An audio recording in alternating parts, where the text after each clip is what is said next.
Olá, amigo ligado na programação da TVT e você que nos assiste por um dos nossos distribuidores ou pela internet. Estamos começando mais um programa Brasil Consciência, uma realização dos servidores públicos federais na área de ciência e tecnologia do setor aeroespacial. E no programa de hoje a gente vai falar sobre o conflito Rússia-Ucrânia ou Ocidente contra Rússia e China, que está acontecendo há 8 meses, entrando agora no 9º mês de conflito. E para falar sobre esse assunto, nós temos aqui virtualmente nessa entrevista o professor pesquisador da Universidade de Harvard e titular da Universidade Federal Fluminense, Vitélio Brustolin, ele que é escritor, jornalista e advogado brasileiro, que vai nos dar aí algumas explicações sobre o que está acontecendo nesse momento, toda essa crise militar e também, inclusive, afetando a distribuição de alimentos, grãos no mundo. Professor, muito boa tarde, obrigado por ter atendido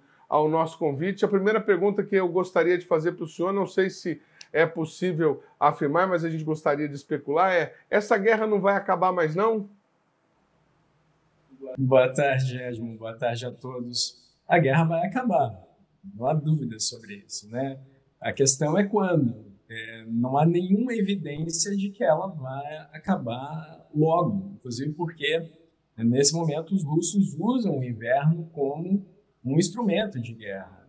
Isso já aconteceu antes, o inverno já foi usado pelo Império Russo, lá na invasão de Bonaparte, em 1812.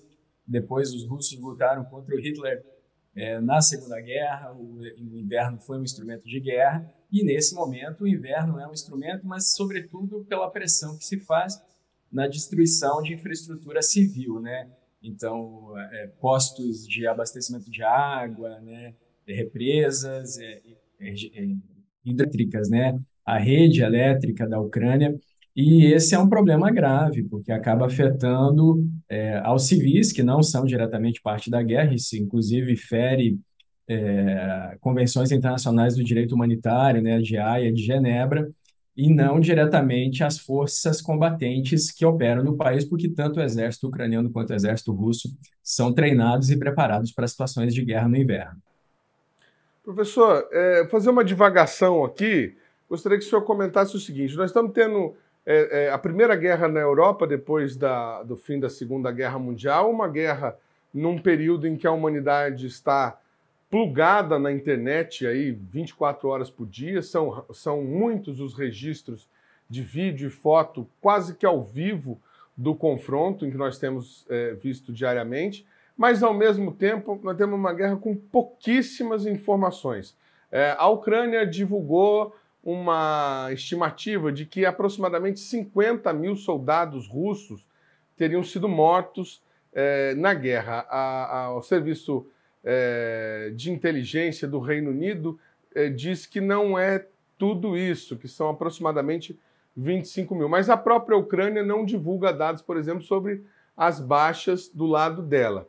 Os russos, com o seu controle estatal sobre a informação, dizem que no momento aproximadamente 9 mil soldados morreram e 7 mil estariam desaparecidos. Dá para confiar em alguém? Quem está vencendo a guerra nesse momento, na opinião do senhor? São muitas perguntas nessa pergunta. Vamos começar pelos números, né?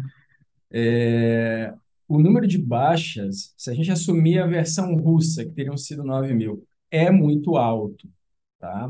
Por quê? Porque a gente pode comparar com a guerra no Afeganistão, que a Rússia promoveu de 1979 a 1989. Lá, durante 10 anos, a Rússia teve 15 mil baixas. E foi uma guerra que arruinou a economia russa, é considerado um dos motivos para a dissolução da União Soviética.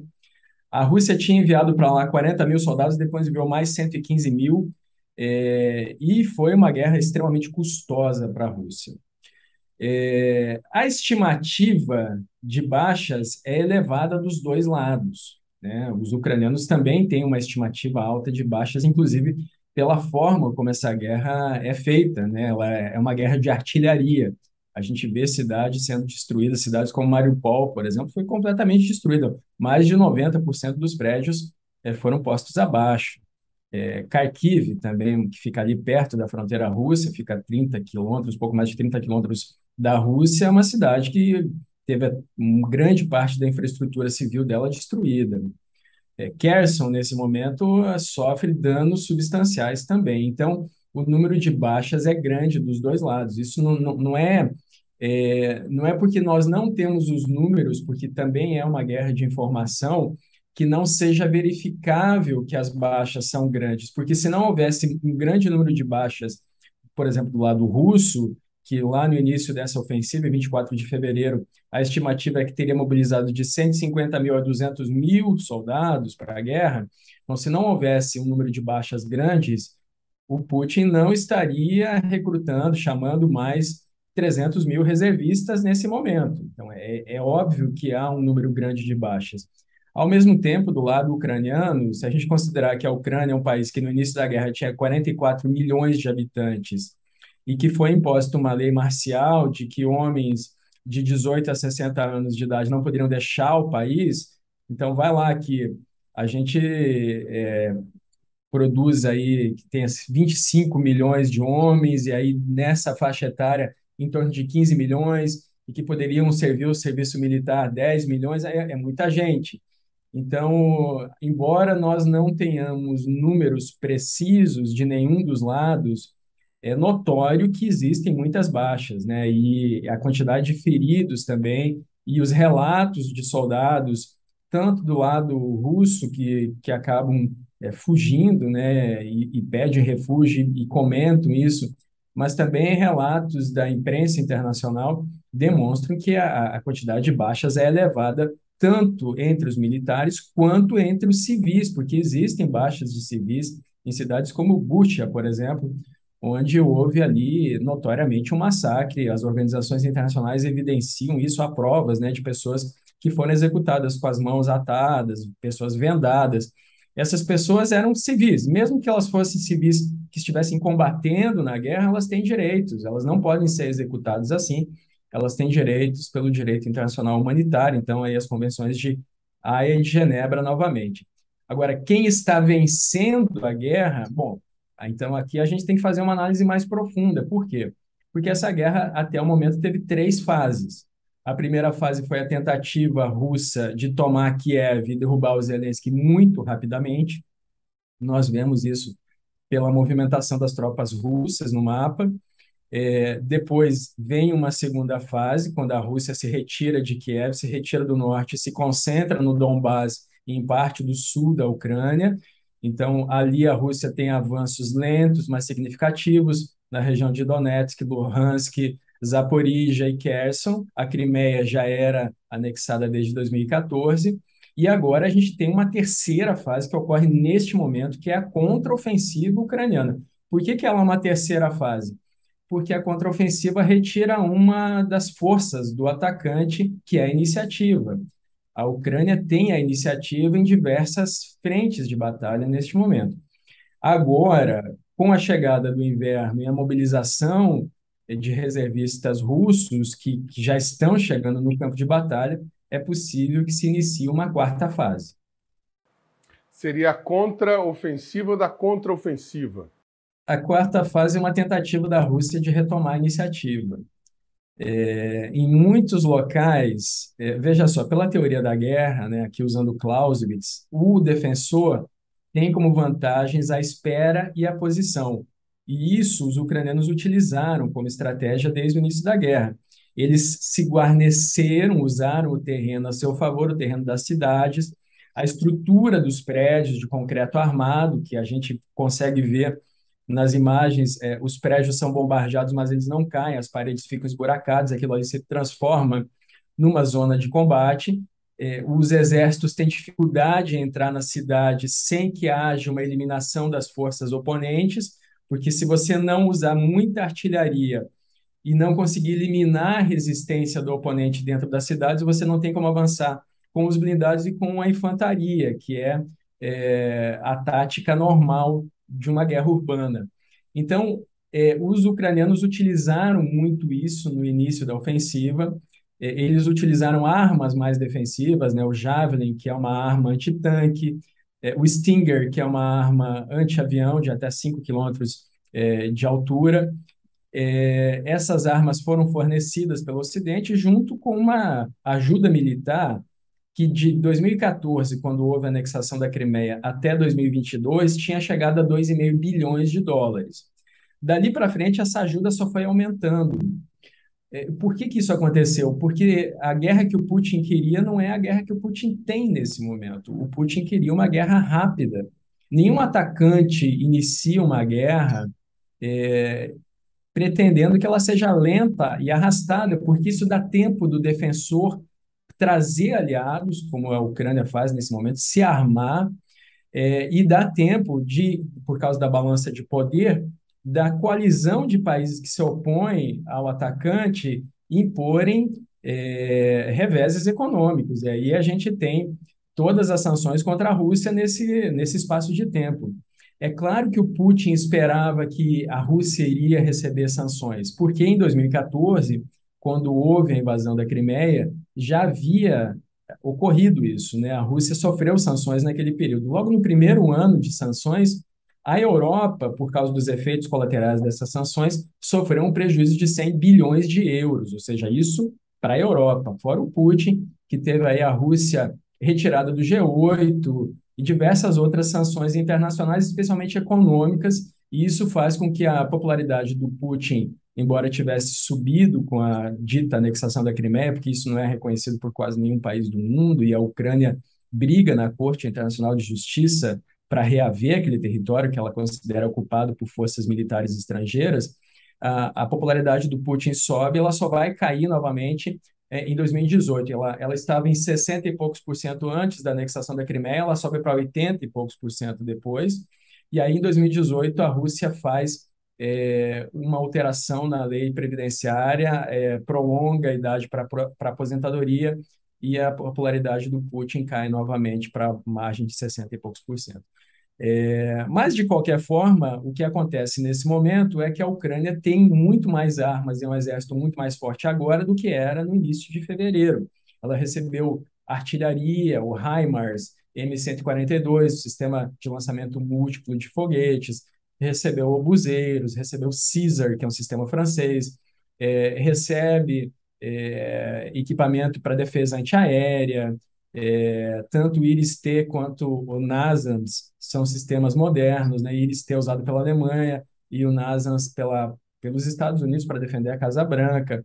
Então, nesse momento, a Ucrânia tem muito mais condições de ter algum protagonismo e tomar as características que são próprias do atacante. Quais são elas? A iniciativa e a rapidez, né? Como nós vimos há pouco, a Ucrânia retomou a iniciativa, ela promove os ataques nesse momento, e a rapidez a Rússia veio perdendo ao prolongar essa guerra por tantos meses. Recentemente, o presidente Putin tomou a iniciativa de formalizar a anexação dos territórios conquistados durante esses 8 meses. Mas a Ucrânia retomou alguma dessas terras. Como é que fica essa terra de ninguém nesse momento do combate? E o senhor tem informações sobre a integridade física da população nessa área anexada pela Rússia? Como é que os ex-ucranianos estão sendo tratados pelo Estado russo nesse momento?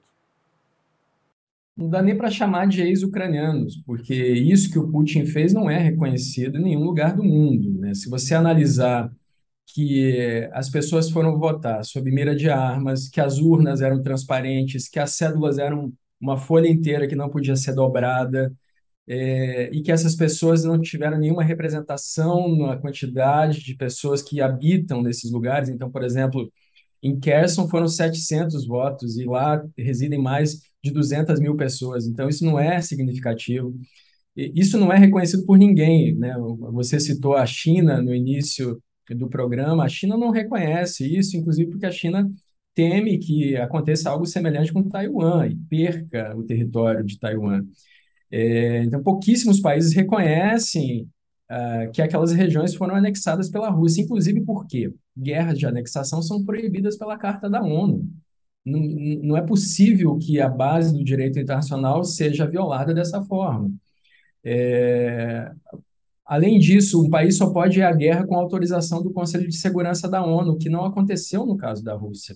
E o argumento da Rússia é que outros países também não pegaram essa autorização no passado. Então, ela acusa, por exemplo, os Estados Unidos e o Reino Unido de não terem essa autorização para ir contra o Iraque em 2003. E é verdade. O problema é que a Carta da ONU vem sendo violada sistematicamente. Se a gente pegar o artigo 27, parágrafo 3º, que prevê que qualquer país membro do Conselho de Segurança deva se abster de votar em situações em que esse país esteja envolvido e que viole ou possa violar a segurança internacional, os países vêm descumprindo isso desde a década de 1950. A Carta da ONU é de 1945. Né? A Rússia, ela vota a favor dela mesma na ONU nesse momento. Isso é contra a Carta da ONU. Né? E ninguém tem moral para apontar o dedo, porque outros países também fizeram isso antes, né? Como citei há pouco, Estados Unidos e Reino Unido, mas os outros permanentes também, a França, a China. Então, veja que essa é uma questão séria de como o direito internacional vem sendo violado. E os referendos de anexação, se a gente considerar que a anexação é proibida pela Carta da ONU, os referendos também são proibidos, né? A Rússia não tem ideia nem da extensão daqueles territórios. Em Zaporíjia, por exemplo, a Rússia não tem a capital. Então, para anexar um território que você não tem nem a capital, o quão complicado é isso? Em Kherson, a cidade de Kherson vem sendo bombardeada, agora os russos estão se retirando de lá. Então, não dá para se falar de anexação, nem de validade do referendo, que não tem nenhuma validação internacional, e inclusive viola o direito internacional.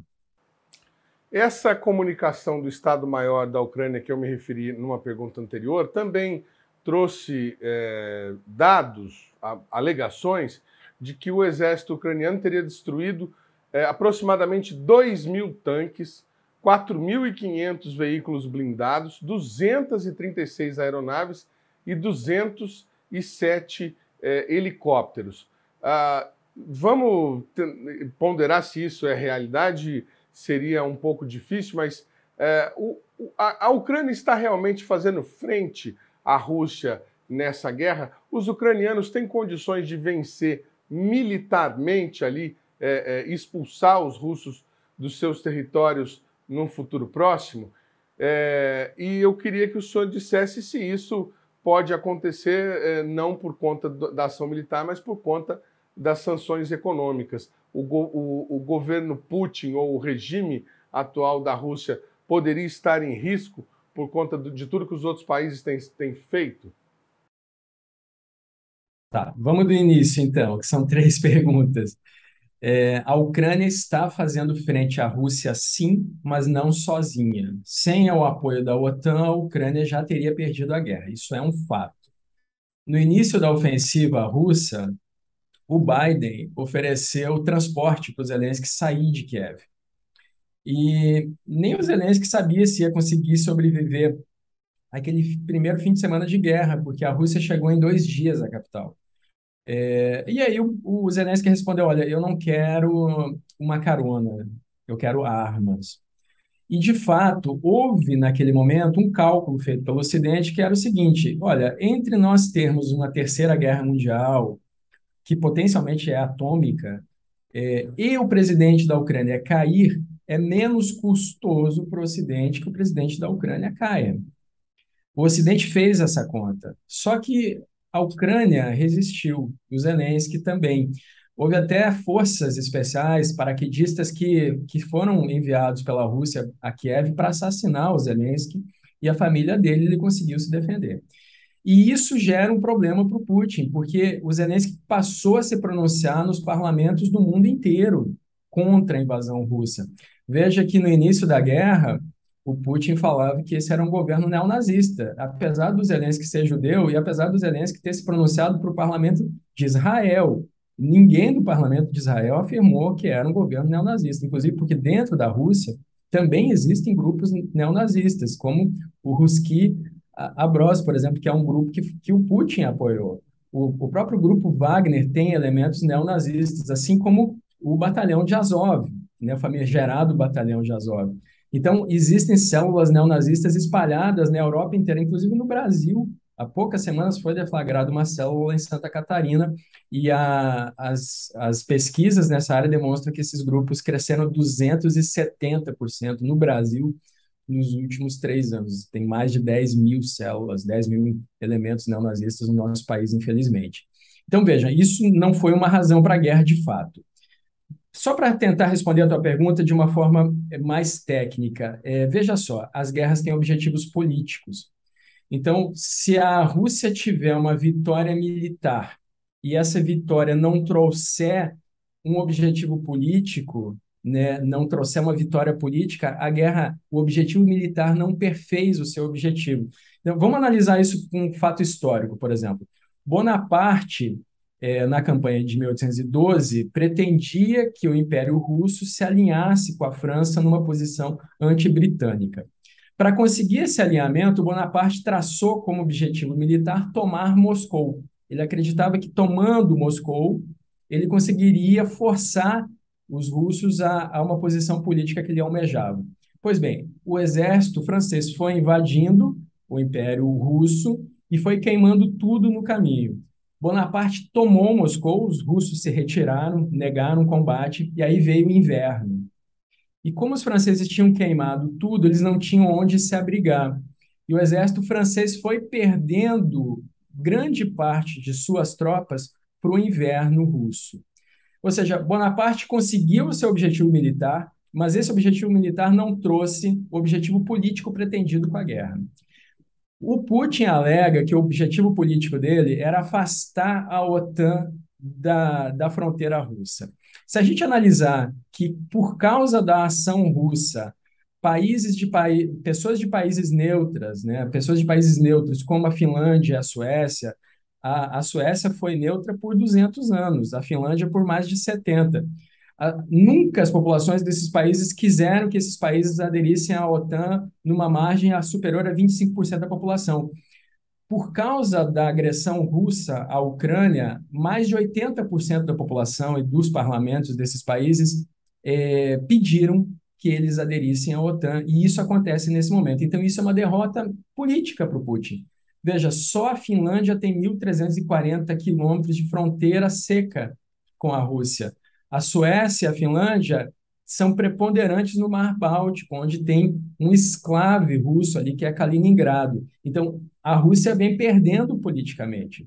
Como é que a Rússia poderia vencer politicamente? Se a China se alinhar de uma forma mais incisiva à Rússia, o que depois da ida da Nancy Pelosi para Taiwan, demonstrou que poderia talvez acontecer, mas não aconteceu de fato, né? A China continua numa posição de determinada neutralidade, apesar dos chineses afirmarem que a relação deles com a Rússia é sólida como rocha. Os chineses não se envolvem diretamente na guerra. Recentemente, o Xi Jinping pediu explicações para o Putin sobre essa guerra. A Índia já demonstrou insatisfação com a guerra. O Narendra Modi disse para o Putin que isso não deveria ser resolvido militarmente, mas sim diplomaticamente. E, no final das contas, o que a gente percebe é que, na grande imagem, na big picture, como se diz em teoria das relações internacionais, a decisão russa de ir para a guerra não foi acertada. E muito disso porque, neste momento, a Rússia depende muito mais da China do que dependia antes da guerra. A soberania russa, em grande parte, é perdida nesse momento para a China. Então, a Rússia tinha outras alternativas aqui. Ela poderia ter usado o seu grande território, o maior do mundo, os seus recursos naturais, do qual a Europa depende. Veja, 45% da matriz energética europeia depende da Rússia. Poderia ter tentado fortalecer, trazer aliados para a sua esfera de influência e não forçar esses aliados a ingressar na sua esfera de influência.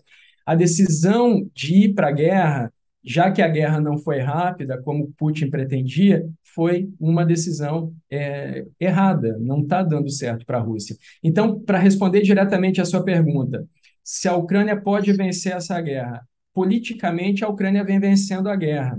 A Ucrânia pode acabar perdendo parte do seu território ali, como aconteceu, por exemplo, com a Finlândia, que perdeu parte, 11% do território, na Primeira Guerra de Inverno, lá em 1939. Perdeu, inclusive, para, então, a União Soviética, mas manteve a sua soberania. Então, o que exatamente seria uma vitória para a Rússia nesse caso? Neste momento, o Putin tenta que haja novamente uma negociação para ele conseguir, pelo menos, levar algum objetivo militar de volta para a Rússia depois desses 8 meses de guerra. Ele quer uma saída honrosa, pode-se dizer assim. A gente pode dizer que se o Putin sofreu uma derrota ali, uma derrota militar, porque politicamente isso aparentemente já ocorre, né, tanto dentro da Rússia quanto fora, se o Putin sofreu uma derrota militar, ele está em risco, né? O Putin não tem como se manter como líder da Rússia, ele já é desde 1999, e não consegue manter a coalizão que o apoia como o líder daquele país. Então, ele precisa mostrar alguma coisa, né? Tanto é que o ataque, por exemplo, a ponte da Crimeia é um ataque diretamente à liderança do Putin, né? Ele mesmo inaugurou aquela ponte, ele foi lá dirigir um caminhão na inauguração. Aquela ponte, a estimativa é que ela custou pelo menos 4 bilhões de dólares, alguns falam em 5 bilhões de dólares. Se a ponte cair, né, a ponte do Estreito de Kerch, se ela for derrubada por um novo ataque, a Rússia não tem como defender a Crimeia, né? Se torna um território indefensável, poderia acabar saindo, portanto, da guerra com menos do que entrou. E aqui a gente precisa fazer uma conta de custo-benefício. O quanto vale para a Rússia, mesmo que ela consiga manter Donetsk, Luhansk, Zaporizhia, Kherson, mesmo que ela consiga manter a Crimeia, o quanto isso vale no quanto a Rússia já perdeu com essa guerra, né? Porque nesse momento ela se mantém com aqueles 600 bilhões de dólares que o Putin guardou para a guerra, grande parte disso em ouro, mas também com a venda de petróleo para a China e para a Índia, que, por conseguinte, vendem para o Ocidente. Nós não devemos ser ingênuos aqui.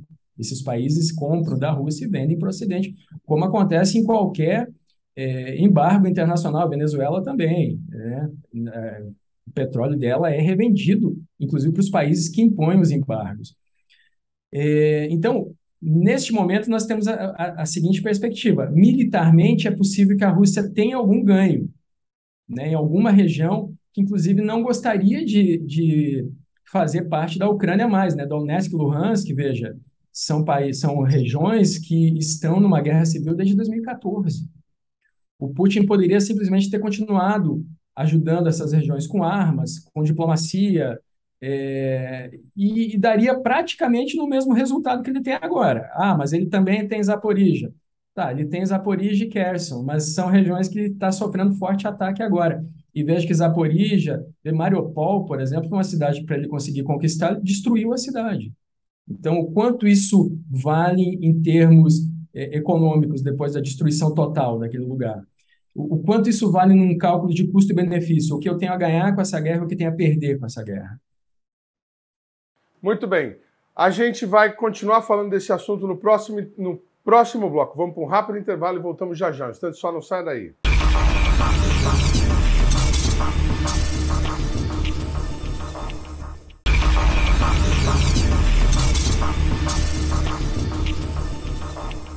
Segundo bloco, o programa Brasil Consciência, falando sobre o conflito na Ucrânia. Uma entrevista riquíssima que nós estamos tendo a oportunidade de ter aqui nesse momento. Doutor, a gente estava falando muito sobre o combate, sobre a atual situação, mas é possível estabelecer quem tem razão? Os países tinham motivo para fazer esse cerco político, a Rússia temendo lá uma autocracia do Putin e tudo que isso e tudo que decorre disso? Essa é uma ótima pergunta. E veja só, em 1990, o então George Bush, que era presidente dos Estados Unidos, George Bush pai, faz uma promessa para o Gorbachev de que se a então União Soviética permitisse que a Alemanha Oriental e Ocidental fossem unificadas, a OTAN não expandiria nem uma polegada para o leste. Essas são as palavras entre aspas, nem uma polegada para o leste. Essa foi uma promessa verbal, não é um tratado internacional, não é direito internacional, mas é uma promessa entre líderes dos dois países.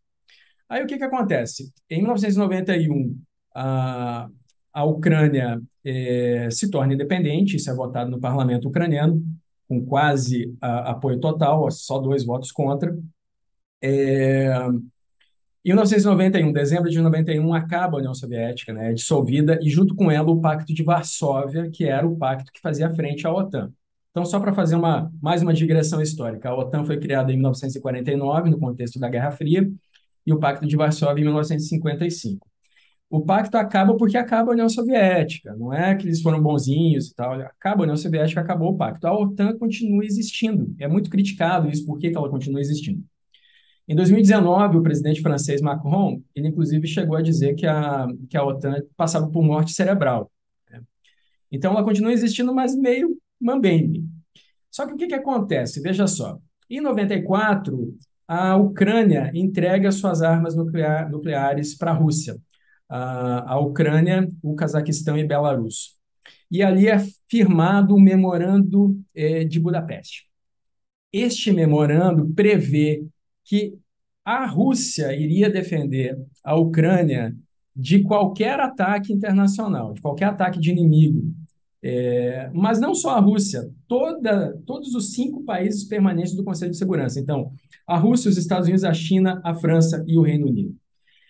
Em 99, a Rússia declara que os países podem fazer o que eles quiserem, só que ali existe um problema. Em 94, um pouquinho antes, estoura a guerra da Chechênia. Os chechenos queriam a independência. Então, de 94 a 96, a 50 mil civis são mortos na Chechênia, né? Os russos matam 50 mil civis na primeira guerra da Chechênia. Logo na sequência, alguns países passam a pedir adesão à OTAN. Eles têm medo da expansão russa, né? Em 99 começa a Segunda Guerra da Chechênia, vai durar até 2009, e ali a OTAN continua expandindo. Aqui é importante que a gente veja o seguinte: esses países pediram para aderir à OTAN. A gente costuma olhar para esse cenário como se tivesse apenas 2 lados, o lado da OTAN e o lado da Rússia.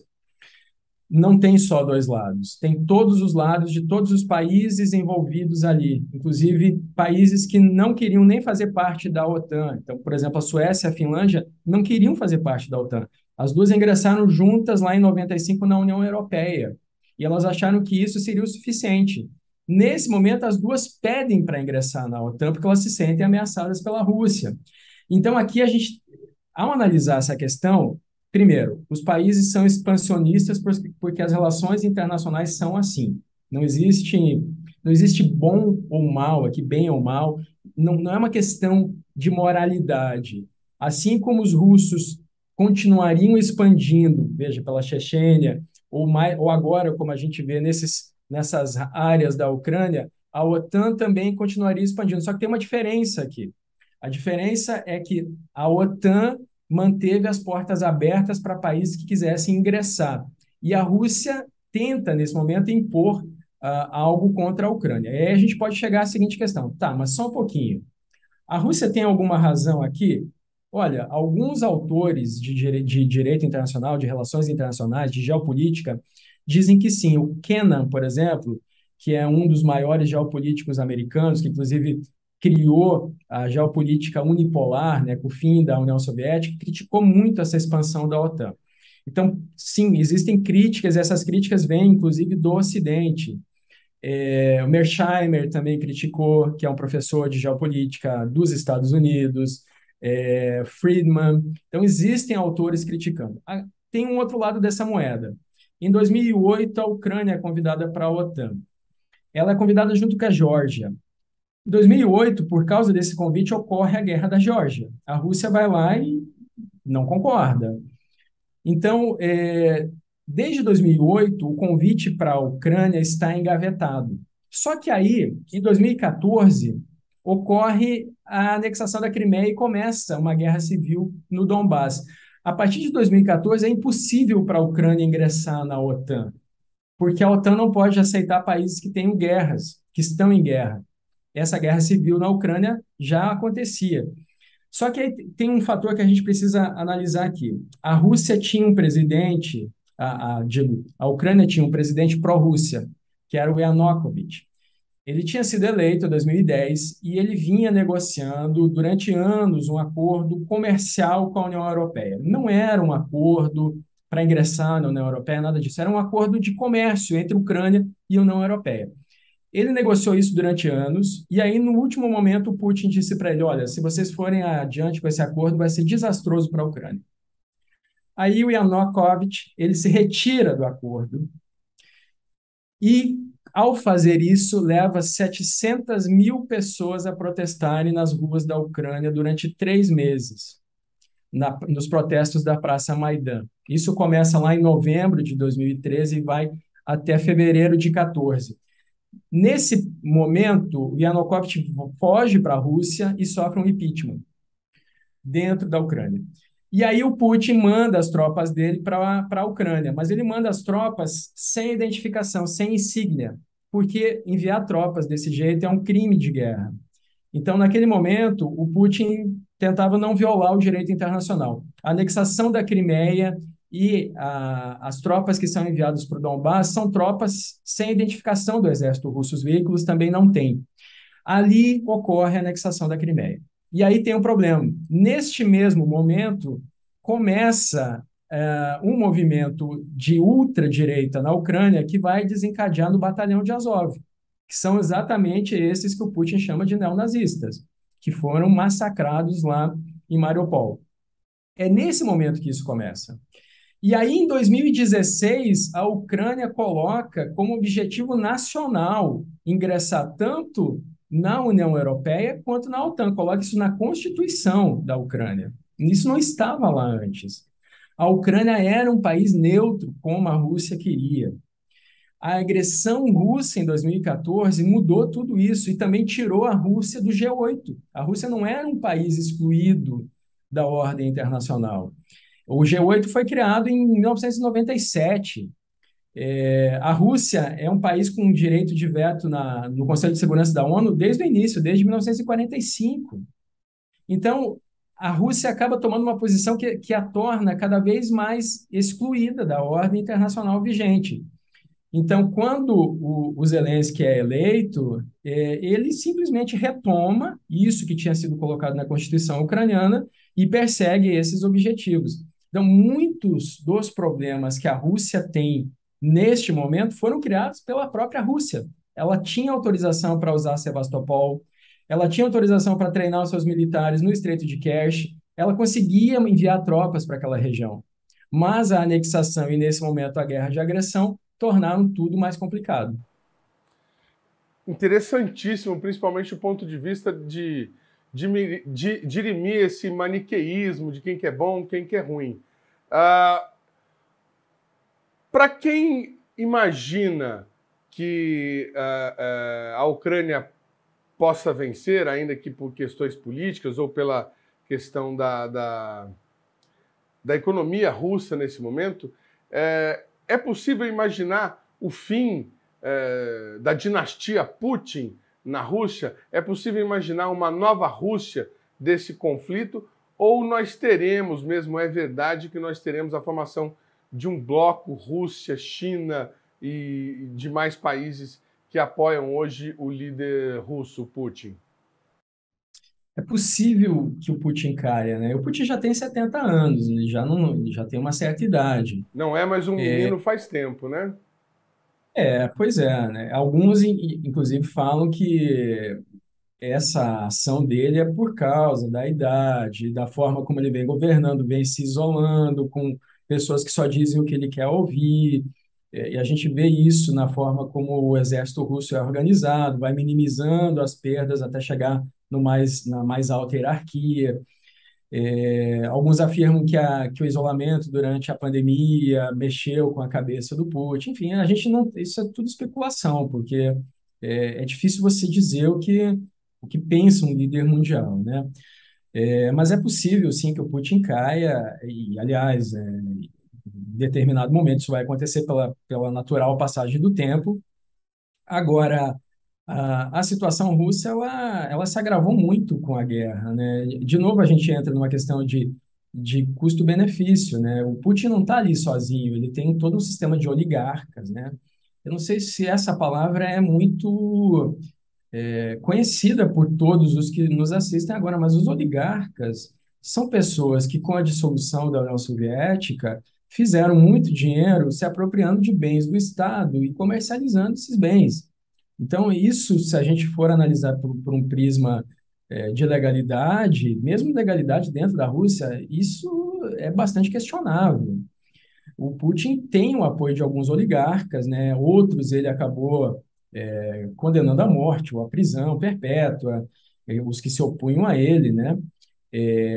Mas, em algum dado momento, essa base de sustentação pode ficar exausta, né?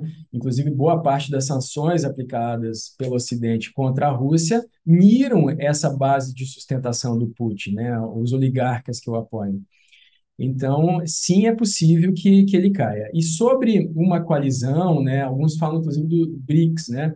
Bom, primeiro, vamos entender o que é BRICS, né? BRICS é um bloco ainda informal, não é um bloco econômico formal, não é um bloco de defesa mútua, não é isso, né?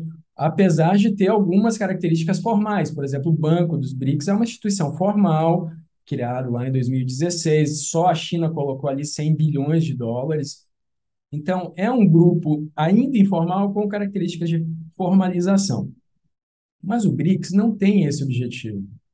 Ele não é uma tentativa de mudar ou de reformar a ordem mundial. Inclusive porque países que, nesse momento, são importantes na ordem mundial, como a China, por exemplo, se beneficiam do status quo. A China é um país que há 40 anos cresce 10% ao ano, agora está reduzindo a taxa de crescimento, continua crescendo bastante ainda. No último trimestre foi quase 4%. Então, a China não tem interesse em acabar com a ordem mundial porque ela se beneficia dessa ordem mundial, assim como a Índia. A Índia, em 2030, deve ser a terceira maior economia mundial, ultrapassando o Japão e a Alemanha. Esses países querem reformas pontuais. A China quer maior ingerência no Mar do Sul da China, né, onde eles traçaram aqueles nine dash lines, né, aqueles 9 traços, e disseram isso aqui tudo é nosso, embora existam regras de direito internacional marítimo que seriam violadas se fosse dessa forma. A China quer ter maior primazia sobre Taiwan, mas nenhum desses países, nem a China, nem a Índia, e vai lá, o Brasil, a África do Sul, que são os outros membros dos BRICS, querem uma reforma completa do sistema internacional. O Brasil, por exemplo, persegue uma reforma do Conselho de Segurança, persegue isso há muito tempo, em que ele faça parte dos membros permanentes do Conselho de Segurança. O que foi aventado tanto pelos Estados Unidos quanto pela Rússia há pouco tempo, de trazer o Brasil para dentro. Agora, são reformas pontuais. Agora, quem quer uma reforma geral, com certeza, nesse momento, é a Rússia.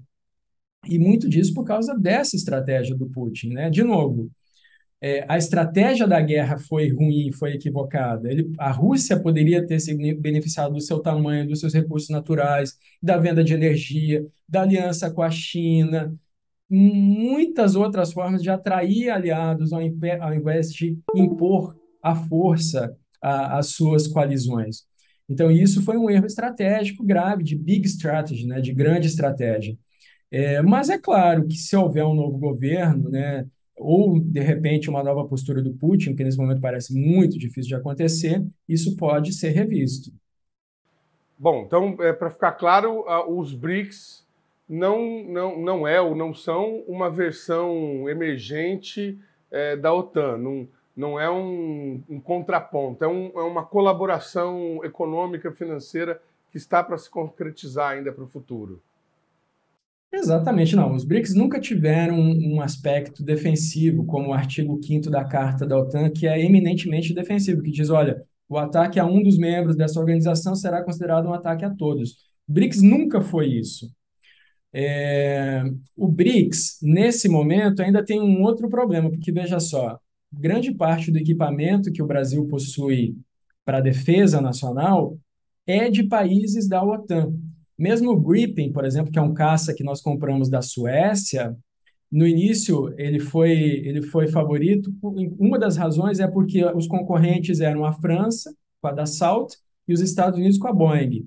Então, nós compramos da sueca Saab. Mas, nesse momento, a Suécia ingressa na OTAN. Então, os nossos jatos passam a ser equipamento também da OTAN. Grande parte do equipamento que o Brasil tem para defesa vem de países da OTAN, especialmente dos Estados Unidos.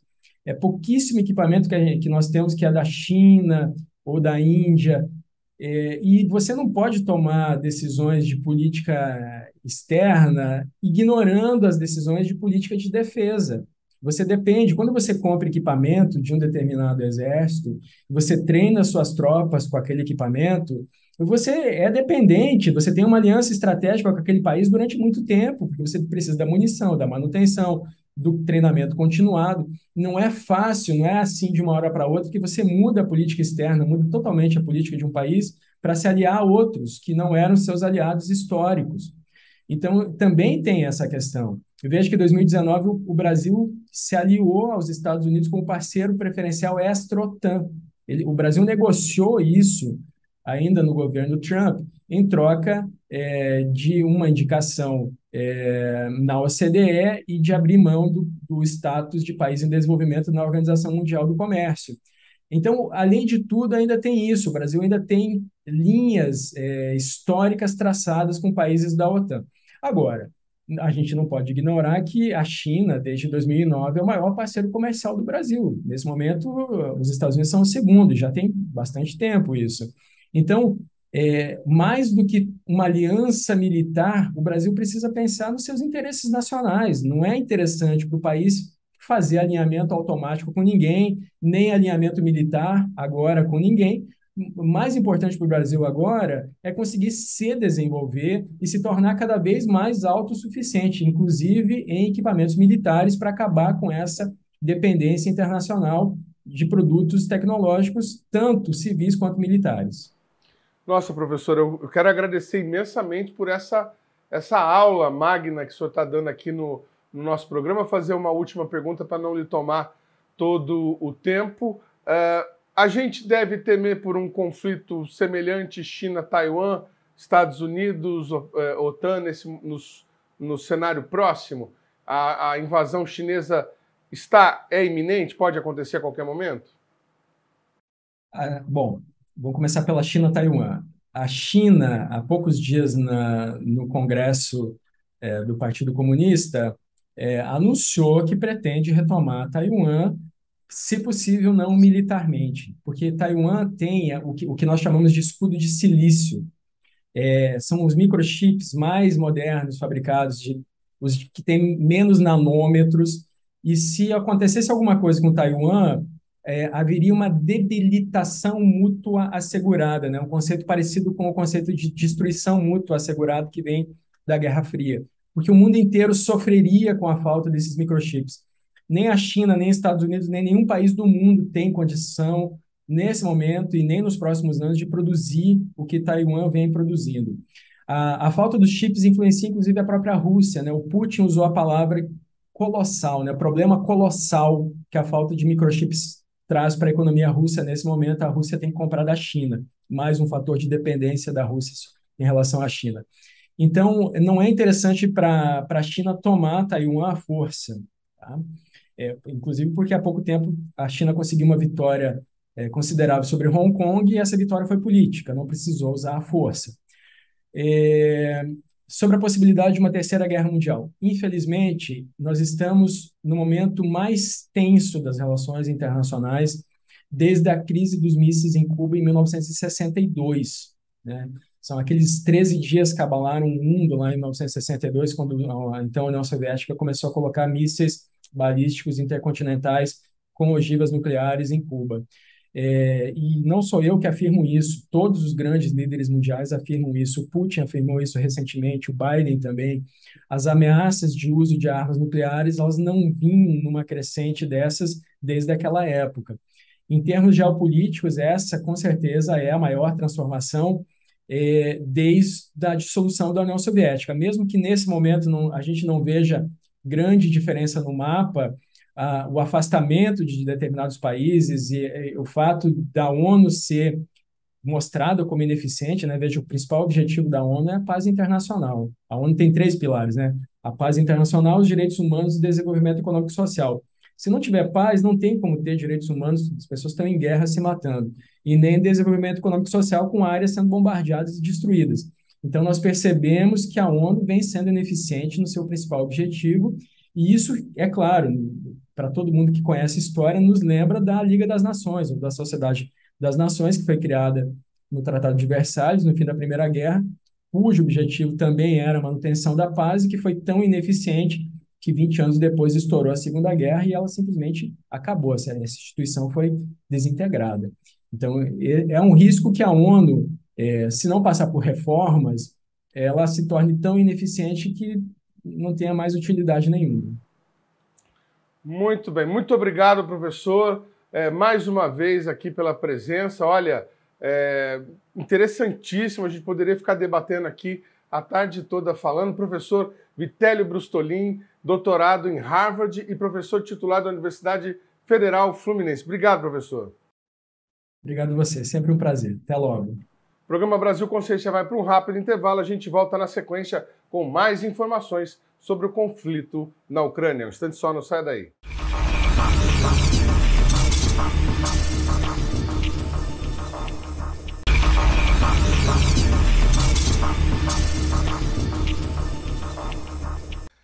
A Fundação Parque Tecnológico da Paraíba e a empresa China Electronics Technology Group promoveram no último dia 10, em Campina Grande, na Paraíba, a cerimônia de assinatura para a construção do radiotelescópio Bingo. Então hoje o projeto é pleno, ele pode ser visto como algo que está em construção efetiva para ter o seu funcionamento no local nos próximos meses de fato, né? Então no começo de 2023 teremos a parte científica já acionada para iniciar o projeto e com todas as suas consequências educacionais, sociais e locais, e uma consequência muito grande, tecnológica, que eu reputo como vital para o desenvolvimento do país e de nossa relação com a China, que eu digo que é o segundo projeto que o Brasil tem com a China, que é de suma importância. O Bingo é um grande radiotelescópio que vai poder medir ondas do espaço profundo nos confins do universo. Isso é uma corneta corrugada, ela tem vários dentes, como dá para vocês verem daí. Ela é um protótipo de uma corneta que vai ser utilizada para medir a distribuição de hidrogênio neutro no universo. Do universo mais ou menos próximo de nós até o universo quando ele tinha mais ou menos a metade da idade que ele tem hoje. Esse protótipo é o primeiro de 50 que a gente vai fazer. Isso vai ser colocado num radiotelescópio bastante grande, que vai ficar no estado da Paraíba, numa região chamada Serra do Urubu, no Vale do Piancó. Ele foi construído em um grande esforço científico internacional liderado por pesquisadores brasileiros da Universidade de São Paulo, do Instituto Nacional de Pesquisas Espaciais e da Universidade Federal de Campina Grande. Vamos chegar à fronteira do conhecimento, conhecendo mais das escalas da natureza e do cosmos daqui por diante. Nós caminhamos, na verdade, um projeto de um estudo cosmológico do setor escuro. O setor escuro, ele é 95% do universo. Então, tudo isso que nós vemos é simplesmente uma pequena fração do universo. Na verdade, este chão, essa matéria pesada, corresponde a menos ainda, 0,03% de todo o universo. E temos uma parte escura que desconhecemos completamente. E esta foi a origem do projeto, saber o que é esta parte escura do universo. E, portanto, uma pergunta, uma questão completamente científica do ponto de vista de ciência fundamental. Pela primeira vez, no entanto, nós vamos ver outros projetos que foram subsequentes a este e que, como acontece na ciência, nós fazemos uma pergunta, respondemos outras 10 e colocamos mais outras centenas. Não é? E assim aconteceu no Projeto Bingo. Começamos com uma procura absolutamente, puramente científica para entrarmos em outras. Então, uma delas foi esta, ou a primeira delas foram essas rajadas rápidas de rádio, Fast Radio Bursts, em inglês, que são os eventos mais energéticos do universo e que podem ser observados e estudados pelo Bingo. Mas não foi só isso, porque nós temos outras questões astrofísicas e científicas, mas nós temos bônus tecnológicos, educacionais e sociais. No aspecto científico, nós estamos trazendo, na verdade, técnicas novíssimas, dos chamados phase arrays, ou algo como grades em fase, que são grades para buscar as informações no universo, e que nos colocará a par de projetos bilionários. O projeto bilionário mais conhecido, o SKA, Square Kilometer Array, que está sendo construído por um conjunto de muitos países grandes, como a Inglaterra, na África e na Oceania, e nós, possivelmente, estejamos, daqui a um par de anos, colocando vínculos fortíssimos no nosso conhecimento do universo, até antes do SKA. Então, isso vai ser uma competição científica de primeiro nível, o estado da arte do nosso conhecimento, mas, tecnologicamente, a gente está trazendo essa mais nova das tecnologias, e que vai nos colocar no estado da arte, também da tecnologia, da observação dos céus e da observação dos céus locais, né? Que, para o Brasil e para a China, que fazem parte majoritariamente desse projeto, será um bônus excepcional. Nós estaremos olhando para uma faixa grande do universo, numa faixa maior de frequências do que o projeto original Bingo, e fazendo o sensoriamento remoto dos céus locais. O projeto tem financiamento da Fundação de Apoio à Pesquisa do Estado da Paraíba, da financiadora de estudos e projetos, a FINEP, e também do Ministério de Ciência, Tecnologia e Inovações no Brasil, além da Universidade de Hangzhou, na China. Como o professor Elcio mencionou, o Bingo provavelmente vai ser a segunda grande parceria de longo prazo que o Brasil tem com a China. A primeira é o satélite Sibers, que começou em 1988, então temos mais de 30 anos de parceria. O INPE foi pioneiro nessa iniciativa e, coincidentemente, tem uma participação muito especial nessa segunda iniciativa, que é o Projeto Bingo. Então, temos muita coisa a fazer, temos parcerias e apoios de 2 órgãos federais de grande expressão nacional, a FINEP e a Anatel, que têm sido parceiros tanto no financiamento quanto em troca de informações relativas ao uso da radiofrequência para a radioastronomia. Então, agradeço a presença dos 2 representantes, FINEP e Anatel. E esperamos que essa parceria continue ainda por muito tempo. O INPE é um grande parceiro da FINEP e da Anatel, e esperamos manter isso. E eu queria finalizar com 2 pontos importantes nessa fala. A primeira é que projetos como o Bingo, eles trazem ciência de ponta, e eu não vou me estender nisso, porque o Elcio já comentou todos os potenciais, as potenciais descobertas que o Bingo pode trazer. Mas um projeto desse porte traz avanços sociais, avanços educacionais e avanços de tecnologia. E o Bingo tem feito essa extensão, aberto o leque de atuação de uma maneira muito eficiente, com muito sucesso, e tem obtido o apoio de vários outros atores por conta dessa iniciativa. A gente espera que toda a ciência do Bingo motive novos estudantes, crianças, pessoas de outros setores da produção social a se engajar em pontos que podem ser oferecidos pelo projeto. E, do ponto de vista da liderança brasileira, né, é um projeto de grande porte, liderado pelo Brasil, isso não é uma coisa comum de acontecer. Essa liderança vem por conta da iniciativa do professor Elcio de muitos anos. Ele agregou uma equipe competente, uma equipe que trabalha bastante, e o fato de desenvolver uma boa parte dessa instrumentação no Brasil, ela faz parte, talvez, de uma política de independência, onde a gente usa o poder de compra do Estado para capacitar a indústria nacional. Isso é uma coisa que não é muito exercitada por outros projetos, e o Bingo vem fazendo isso do começo. A proposta das nossas ações sempre foi contratar as coisas, os sistemas no Brasil, antes de procurar um sistema fora. Quando a gente procurou um sistema fora, a gente procurou a melhor parceria que poderia ter acontecido, que é a CSTC 54.